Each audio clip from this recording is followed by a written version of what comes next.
McLaren got a dead straight flat wrong starting on the inners. The rain did not come, and that was the end of their day right then and there. Once you had to stop at that point, it was over. Bad call. When nobody else is on that tire, you got to come up with something better than let's just give it a go. I mean, you would have been probably better off to start at the Grand Prix from the pit lane. Welcome to the paddock, F1 with Greeny and the cheese. We're caffeinated, we're medicated. It's a podcast by fans for fans. Your dose of F1 news. All the races, all the tracks, and all the drama. Coming up on today's show.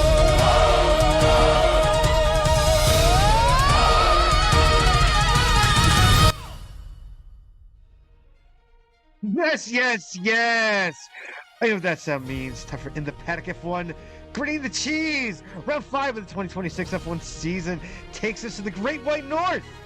Back to Montreal for the 55th time. It is the Canadian Grand Prix. And while you're there in Montreal, check out the Old Town. Say it looks like Paris. Not so sure about that, but really can't compare it. Although when I walked through it, I was pretty darn trashed, so I really can't give an accurate accounting for that. Also, maybe while you're there, check out the two towers at the Notre Dame Cathedral, or of course, you got to get some poutine. You got to get some poutine. That's for damn sure. And of course, got to play some cards at the Casino de Montreal on the same island as the racetrack as well, if you didn't know that. But this ain't no travel show. This is an F1 show, and we are racing on the Isle of Notre Dame in the Circuit Gilles Villeneuve. 2.71 miles, 14 corners. You get with the full beans for I don't even know what the hell it is anymore, because I just don't know. I don't know. I don't think anybody really knows, to be honest. Not the same beans as it used to be. That's not the same beans. But here we go. What a wild Grand Prix we got. We had 360,000 people on hand. A new record for the Canadian Grand Prix. Merck was on the front row. McLaren made a bold call starting on inners. Yeah, that didn't turn out to be very good. That was pretty bad. The Mercs then ran away, were battling until Russell had a power unit issue and was out. Kimi then ran away to get his 4th win in a row in the Mercedes. Lewis, an inspired drive, making a brilliant pass there. Max, by the way, takes 2nd in the Ferrari, and Max Verstappen rounds out the podium for 3rd. We are caffeinated. We are medicated. In a somber note this week, boys and girls. In the racing world, that is. With the tragic passing of Kyle Busch, so our thoughts and prayers here on the program are definitely with the Busch family for sure. One of the greatest drivers in NASCAR history, so it's a tragic passing this week. Michael, sorry to throw it to you on a somber note, but good day, sir. Yeah, very, very somber note. You know me, I don't like starting the shows off on somber notes, but a completely unexpected passing of Kyle Busch. Thoughts.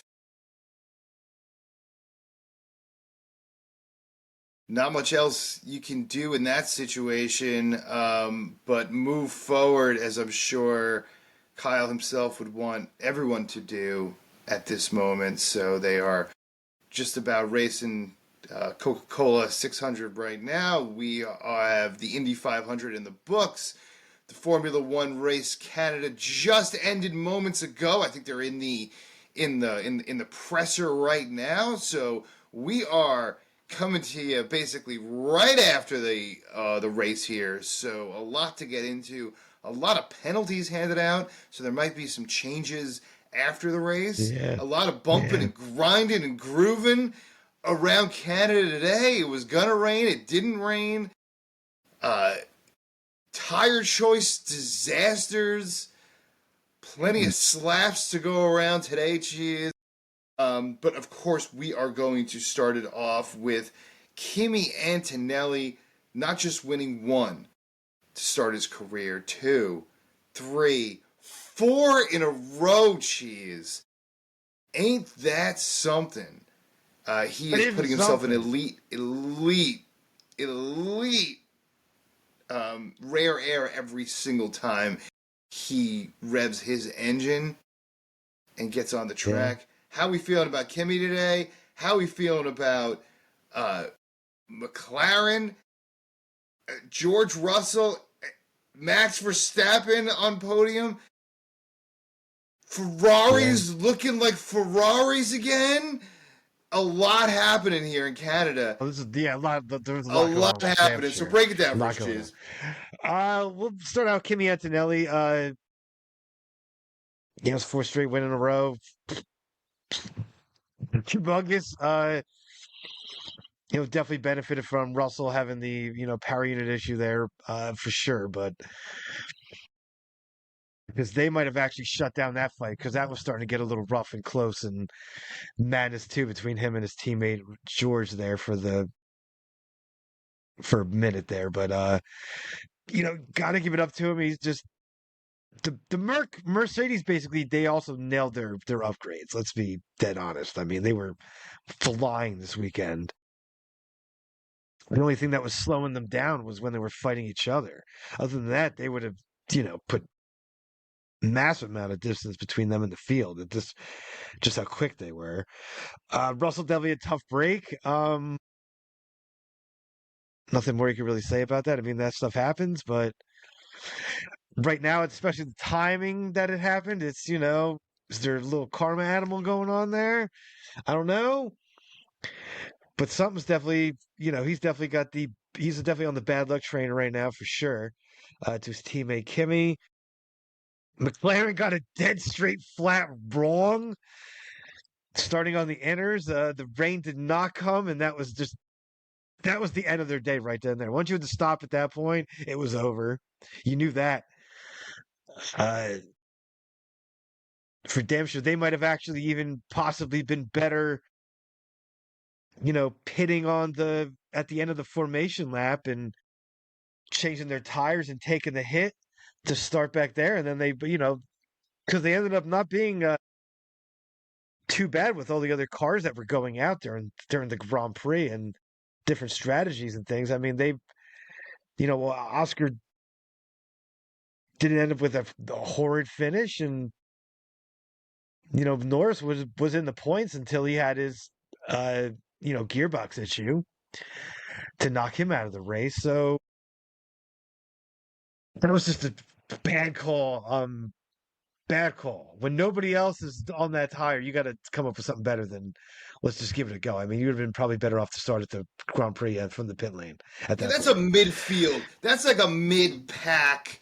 Yeah. Let's roll the dice. That is not a competitive decision, Cheese. That is not what you would expect from McLaren. That's what I would expect. Maybe Haas would do. Maybe Alpine would do. Something like that. Maybe Audi, right? Roll the dice, see what happens. Maybe the rain comes. And then you have the absolute disaster. We didn't even get to all the Arvid Lindblad. This absolute disaster beginning. Couldn't even get the car started. Obviously not his fault, but another mechanical disaster right off the bat. It was just a mechanical hell today. I don't know if the gremlins were out on the track, Cheese. I don't know what was going on. It's 55 degrees Fahrenheit on Memorial Day weekend, and the gremlins were out, sir. Yeah. It was insane. I mean, how many cars didn't end up finishing the Grand Prix? 1, 2, 3, 4, 5, 6. 6 cars didn't finish. Mm-hmm.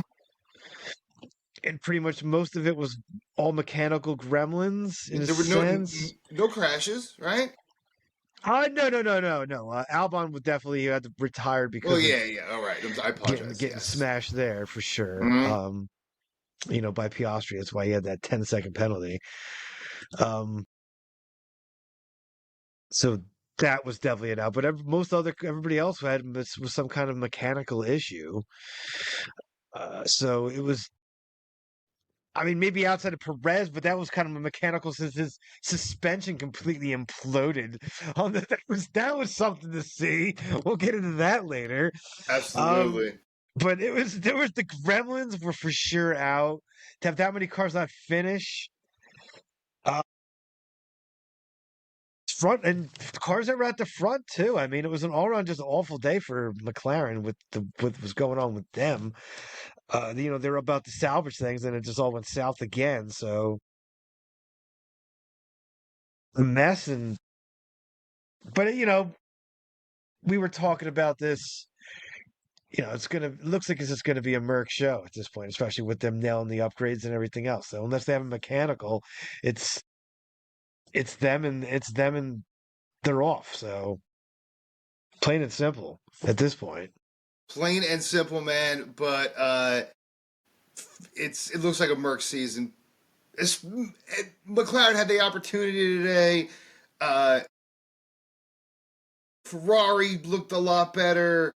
Red Bull looked a lot better than they had. Yeah. That's for damn sure. We'll get into that for sure. But let's, before we get into it a little further, before we get into Quizmaster's Cockpit, before I strap on my helmet, I want to do a little shout out to everyone listening around the world, checking in Sydney, New South Wales, everyone in the U.S., Des Moines, Iowa, High Point, North Carolina, everyone in South Korea, Youngin Si Gyeonji-do, shout you out, Seoul, South Korea. Nice. Very well done. Slagley, Zealand, Johannesburg, Antwerp. So many cities checking in. Most of them I can't pronounce. Morgantown, West Virginia, Baldwin, Missouri, St. Louis, Missouri, Miami, Florida, Dublin, Singapore, so many, Portland, Oregon, so many all around the world. We thank you all for checking in as always and love to shout you out. If you want a shout out or a special request or a special shout out on the show, you can always email us in thepaddock@gmail.com. And of course, follow us on YouTube. That is the best way to keep up to date with everything we got going on and all the shorts and videos and stuff we put out. So definitely follow us on YouTube. Just go there, In the Paddock F1 with Greeny and the Cheese. You'll see our wonderful caricatured faces, and that'll be us. Click on that, subscribe, and away we go. Cheese, I'm going to strap on my helmet and get ready to take a lap around. It is Quizmaster's Cockpit. I have no idea what direction you're going to go in today because a lot of history in the Canadian.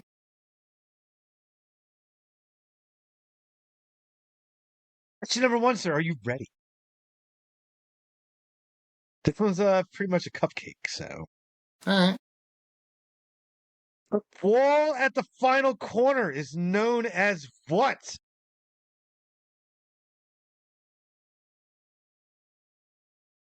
Wall champions?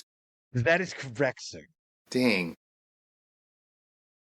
Screwed that one up in the big show. I should have known you were going to ask me a World Champions question because I completely blew that. If you haven't checked that out during the break there, during our spring break, you should go back and check that one out as I embarrassed myself. I think that was the name of the episode. Greeny embarrasses himself. All right, 1 for 1. Let's go.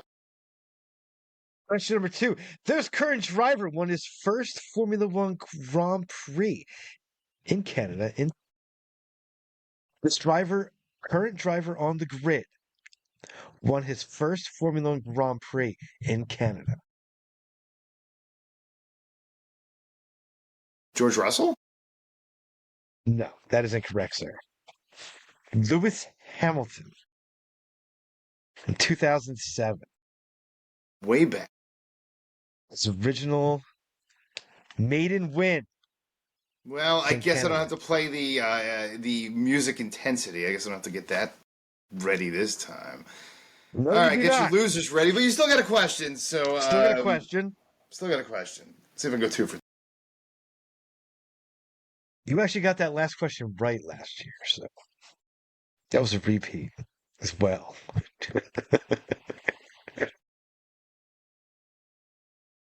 In 2011, this driver won the Canadian Grand Prix, making 6 pit stops and making a pass on the final lap to get the win.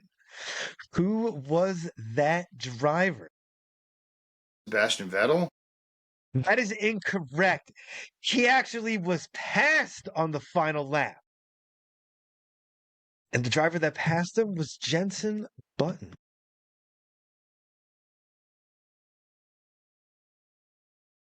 So that is incorrect.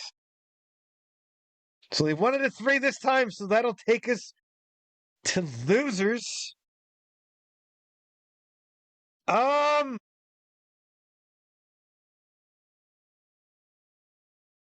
mean, Alex Albon, all-around bad weekend, just straight up on the back foot. He hit the groundhog during practice, and that pretty much ruined his entire weekend from that point on. At the back, just having lots of issues, and then he got in the crash with a more than ambitious Oscar Piastri trying to come up through the field. So rough weekend for Alex Albon.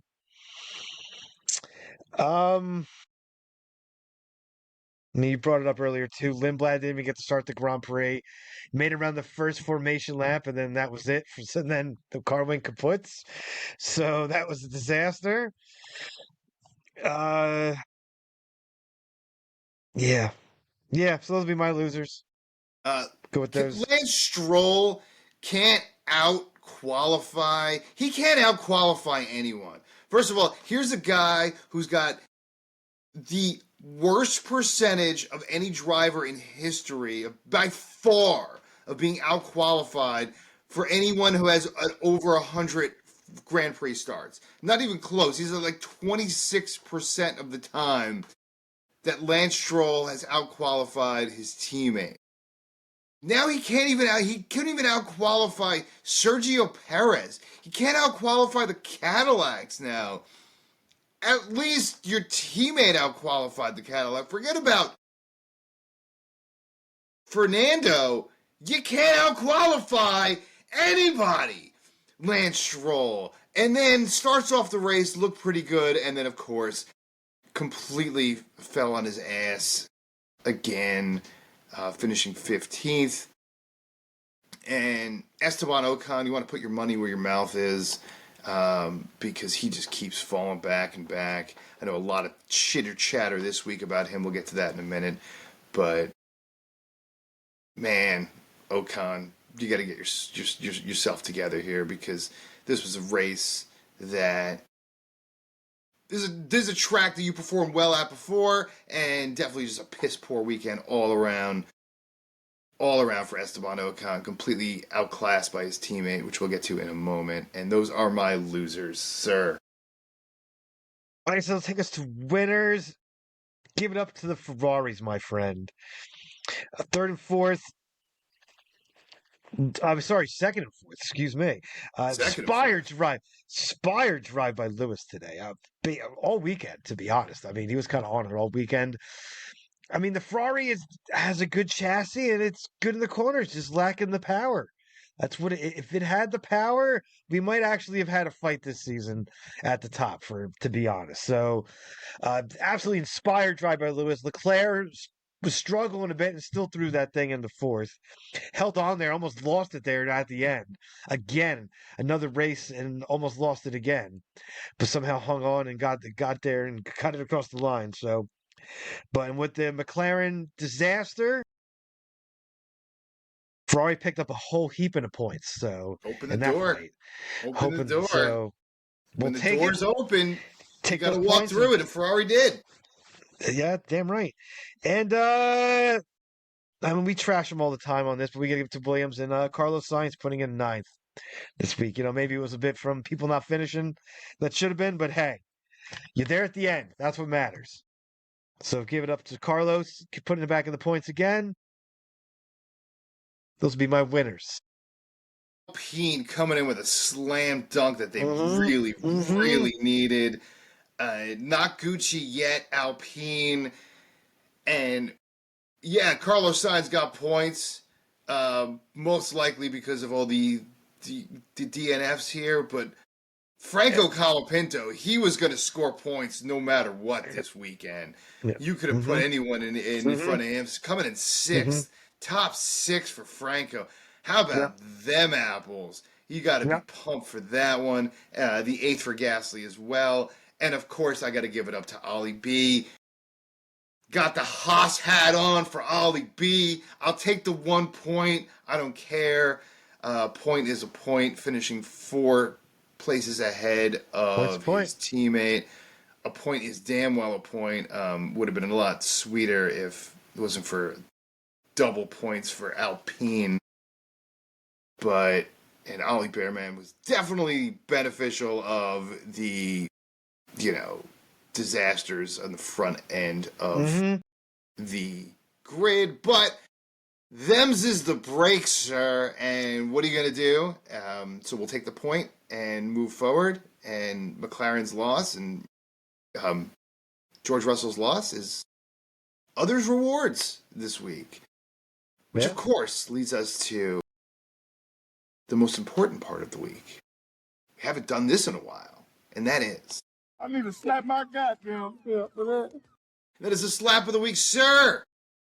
And I'll take this one, because speaking of Haas, and speaking of Esteban Ocon, Ayao Komatsu was pissed as hell. And had good reason to be pissed as hell, because there's online crap talking about these rumors about Esteban Ocon and wanting to leave the team. And Ayao Komatsu's a pretty level-headed guy, but he's dropping absolute bullshit and fucking hell at the journalists there. And that is not something that we normally hear from the mild-mannered Ayao Komatsu. So I'm not going to slap him. I think I'm going to give it over to him, the slap, ceremoniously, so he can give those journalists a big slap in the face like he really wants to. Because that's a well-deserved slap for somebody. Now these rumors might end up being true, as rumors often do. And Esteban Ocon could be gone somehow mid-season. It's true. But Ayao definitely wants to slap someone. So, man, let the man slap. Drop them slaps. Because every once in a while, these journalists need to get a slap in the mouth. I don't know if it's fake news or not. Probably isn't, to be honest. But, we'll see what happens.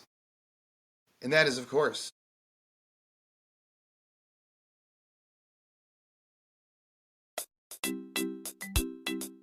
yes, the best damn sound of the week. So we take that fantasy ride to that fantasy island of Greentopia, where the beer flows like wine and the wine flows like beer. And that cannabis, my friends, oh yes, that cannabis goes as far as the eyes can see. Look at it out there. Great and luscious. Take a little whiff. Whew. Whew. And that air smells. Yes. Take a little walk to the top of the hill. Stay on top. Tickets in hand, are we cashing in or are we checking out?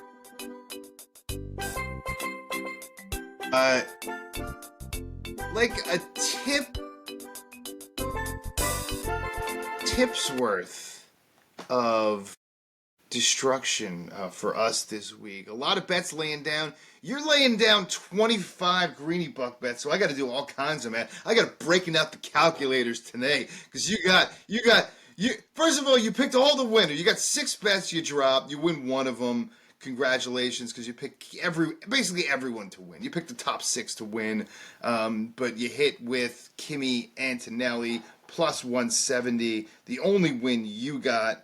So you ended up with negative 58 Greeny bucks. Not too bad. You've had worse weeks, but definitely not plus. No. I threw down 4 bets. I thought I was going chintzy with a 50 Greeny buck bet, but you were even going chintzier with 25. Paying the penny slots this week, sir. But I went with Russell to win. Obviously not. Then, of course, I had Russell, Antonelli, Norris straight and box. That didn't hit. But Ferrari double top 6. You stayed away from Ferrari. I did. Whenever you stay away from Ferrari, you should never bet on Ferrari, sir. No.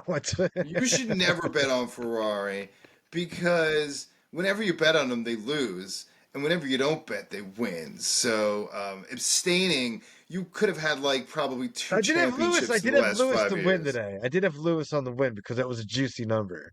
It was a juicy number, and that was a lot closer than you thought it would be. That's for damn Yeah. sure. Yeah. But I lost 28 greeny bucks. You lost 58 greeny bucks, which takes you to 4,732 greeny bucks. Takes me, I'm all the way down, 3,827 greeny bucks. You got a 900 plus point greeny buck lead. Ooh. I'm gonna have to hit some Ooh. kind of trifecta or some big Ooh. money a couple weeks in a row here. I'm gonna date some big odds to come back, or you're gonna have to consistently lose. But if you're playing the penny slot, you're playing early defense here. I was Early not defense. confident on anything today. I was not confident on anything today. So you got to bet with what the confidence level you have. Yeah. You didn't know what was going to happen with the weather, so that's why I put some juicy numbers on, Lewis and Max for the win because bet on a veteran if it rains. So Right on. So, of course, hit us up at in the paddock USA at gmail.com with your bets and wins each week. And you could always, of course, hit us up on YouTube whenever we drop those post-race gambling highlights. Anyway, Cheese, the most informative part of the little bit of knowledge on you and see what's going on around the news ticker. And of course, it's time for In the News. What do we got for news? so actually a bunch out there, to be honest, especially since it's a big racing day. But of course, we got Christian Horner news. This has been spitting around out there that he might be coming back to F1, but not part of a current team. He could be coming back with the Chinese manufacturer BYD, which produces the electric cars in China. So that was a spicy meatball, and that was from multiple sources as well. We're all spitting that out. So that might actually have some steam behind it to be the 12th team on the grid, too. So that would be very interesting. See what happens with that. You got 24 thoughts? cars, very sexy 24 cars.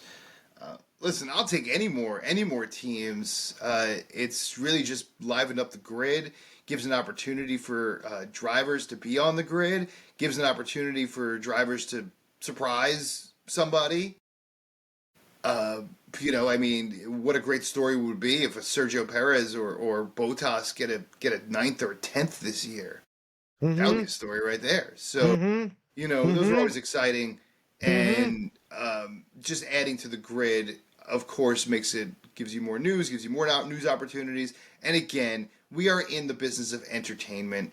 It's not the sports world. None of the sports world is the sports world it used to be. This is the entertainment business. And the more teams you have, and the more drivers you have, the more potential news and news cycle you have.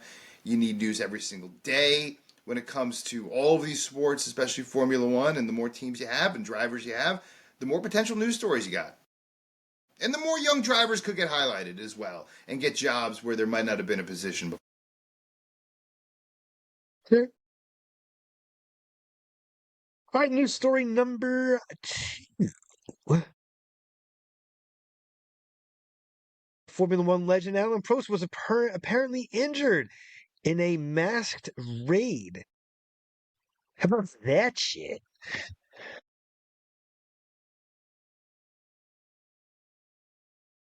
It's obviously not great. Not great when anyone gets robbed, get your house broken into and robbed. I don't know. What would you do if someone broke into your house into your house in the middle of the night? What would you do if someone broke into your house, Cheese? Do I want to know? Probably not. Probably don't want to say it.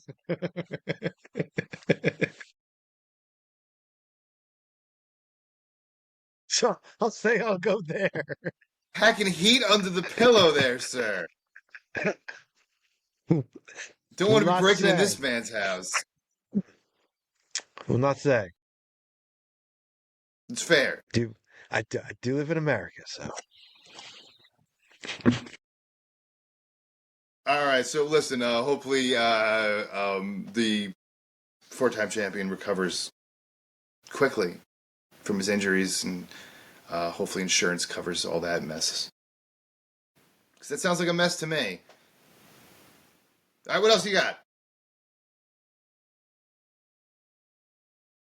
We'll go to the Indy 500, which had the closest finish of all time at 0.02 seconds. It was quite a ridiculous finish as Rosenqvist wins his first Indy 500. It's an absolute ridiculous race. Pretty much went up to the exact, almost at the same time as the Grand Prix started there with the the rain delay they had as well. So, but ridiculously close finish. I don't know if you watched it, sir. I was having the double TV going on for that action because it is race day. Absolute closest finish since Al Unser Jr. back in the day. Yes. Uh-huh. Anytime you can get to drop an Al Unser Jr. In there, it's always a good show. Whenever you get to drop an Al Unser Jr. Yeah, but that damn close race by a whisker, sir. You think Formula One's exciting and close? That was about as close as you can get. That was an insane finish. That was insane. I was on my feet when I was watching that, so because that was ridiculous. Final story we got also pertains to the Indy 500 week. It's Mike's favorite story, so I will let you take it over from there. Yeah, the Greeny 500. Absolutely. Listen, I have my new goal in life. Andy Richter. Move over Andy Richter, because I want to be, one day, before they put me in the ground, I want to be the commander-in-chief of the Greeny 500. An honor bestowed on the elite of the elite, on the blessed of the blessed. I want the commander-in-chief crown and everything that comes with it. Andy Richter, I am a jealous man today. And the corn dog, you put in the corn dog for the second annual, and the corn dog shows up for the first, doesn't show up for the first annual. You put it in, obviously dead last, the aerodynamics do not work. You had definitely there's got to be some rule changes for this, because you had the weenie dogs cutting each other off. One of the dogs almost fell over. And you got kids watching. But quite the attraction. Jokes during the commentary were a bit risque. I'll say that. A little. Absolutely. You have to be careful with the wiener jokes with the kids watching. Because you can easily, Will Buxton, who had the glory of being able to call that.